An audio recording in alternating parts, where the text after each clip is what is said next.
It's my friend Sandra, our wardrobe person's, it's her birthday. So I want to go buy her something, but I have 104.5 fever, and I just have to do it. So I get this idea that I go to a store window, it's like a toy store window, and there's a doll's house in here.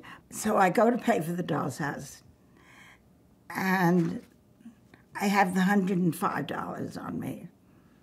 And he makes it very clear, you know, it's not enough for the doll's house, so I know it's not enough. So now I have to use the card. And he says, no, I can't take your card. The next thing I know, the police are in there. So the police came there, the police are, and they're going to me like, you're under arrest. It doesn't make sense, though. He says, you're under arrest. So I said, what am I under arrest for? He said, you have two traffic tickets outstanding. And I said, look, I don't like this. I don't know what's going on, but I don't like this. This is really strange. And then he says, okay, you're going to have to come with us.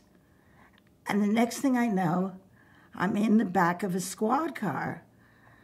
And I'm looking at the guy there, and I'm saying, but I don't have my doll's house. And they said, you just come with us. This is not about that anymore. I said, well, what do you mean it's not about that? And I'm sitting there, and I remember having my hat on like that, and I remember thinking that these guys are like staring at me and looking at me. And normally someone would have said something to me at that point.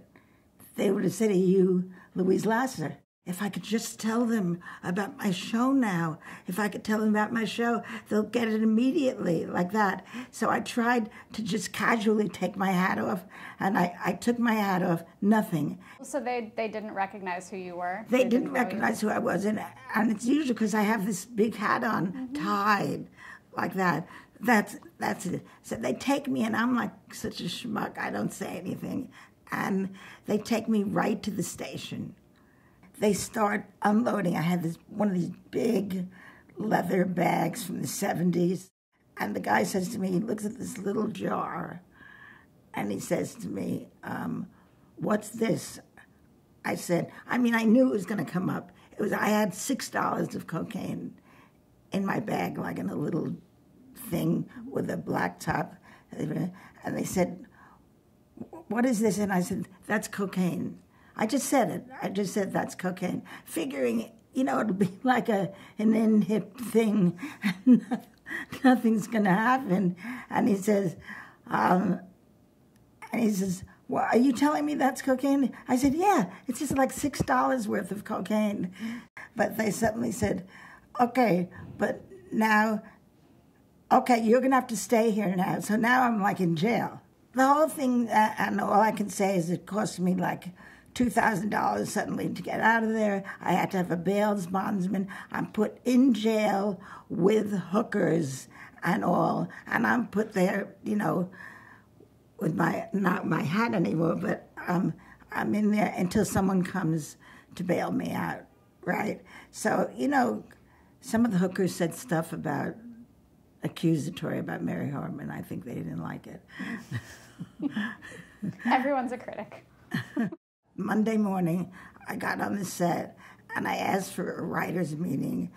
I said I thought it might be like a really good idea for the show, but when I didn't say I was arrested.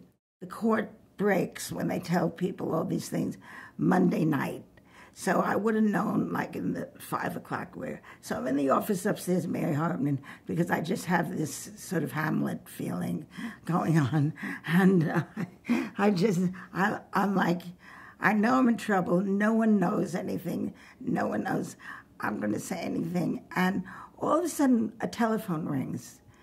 And me said, it's them. It's them. They're coming for me, right? And so I go in another room, and someone says, Louise, did you make a phone call? The phone, I think it's for you, like that. I said, really? Like, what is it? He said, no, it's a police officer on the other side. And I said, oh, I don't know anything like that. And then the next thing I know is now I'm being held for like $1 billion of cocaine. That's what it was like. Do you know what I mean? Well, it sounds like now at this point you've pitched the idea to the writers. Now I've pitched the idea to the writers. They're really liking the idea. It becomes a really great stepping stone to the Susskind episode, which is Oh, the yeah. following episode. Yeah. You took this incident that happened to you in real life, and it got out into the press. And instead of shying away from it, maybe you put it into the show. Right.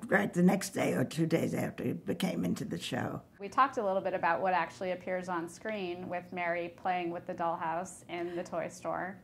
And she On my screen, right. On the Mary Hartman show. Right. Yeah. And then And no one knows the real story. nobody on No one in the the show, set no. knew at that time. No, one person may have known, but no one knew. No one knew that this actually happened to me. Wow. So that made it sort of very gauzy. Yeah. And an amazing experience for you to be playing it. Yeah, it was a nightmare.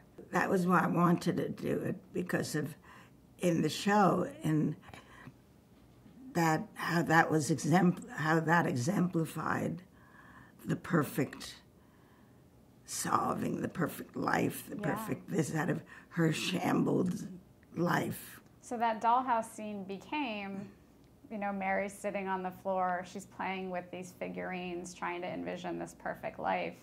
And then we got into that idealized scene that we were talking about before, where her daughter loves her and life with Tom is perfect. Right. And so you actually, you got to play this kind of perfect world in that scene, which you said kind of is yes, what Mary's she's about to for. go to her nemesis, or to, I don't know how you'd put it. Onto the breakdown happens Beyond right after the that. breakdown Yeah. on the show, and she's.